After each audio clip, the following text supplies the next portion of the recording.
time for the top 10. Here we go with number 10.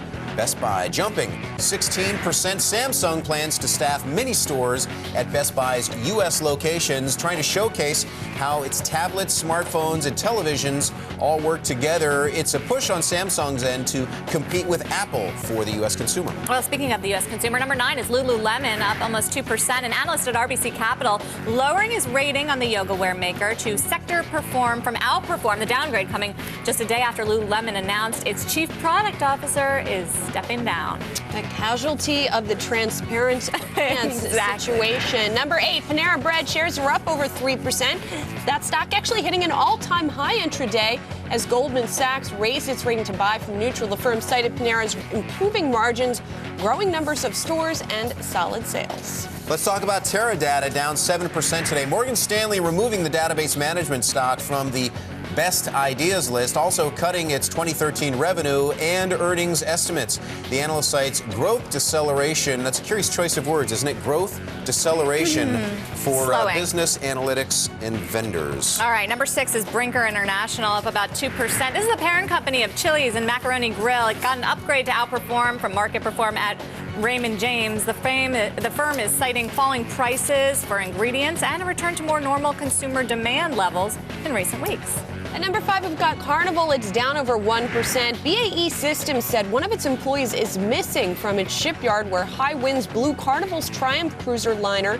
from its moorings while it was being repaired. 2 employees fell into the water. One was rescued, but that other is the one who is still missing. And of course, guys, remember, this is the same ship who failed at sea and then had to be towed back to shore with all those people aboard. It didn't have power, it didn't have working toilets.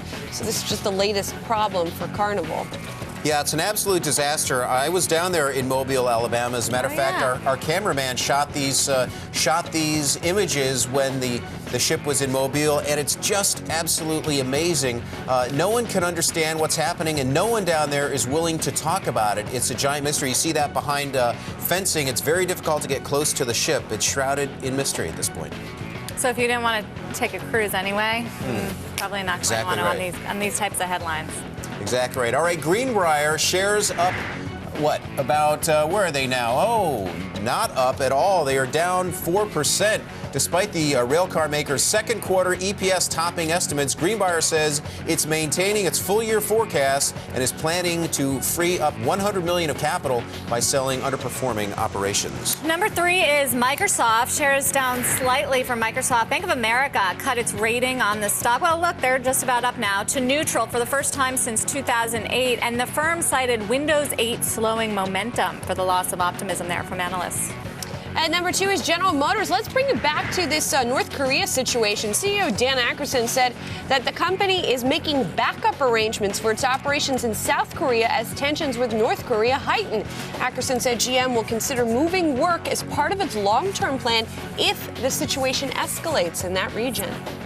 And our number 1 stock, yes, it is Facebook. Up 3% today, the company unveiling its smartphone software that puts social networking features front and center on a new handset. Facebook is stepping up its efforts to boost sales of advertising on mobile devices. We'll see if this ultimately makes a difference. Of course, it's really just for the Android phones. I already have Facebook on my iPhone, and I'll tell you, it's pretty much as integrated as I could possibly imagine. All right.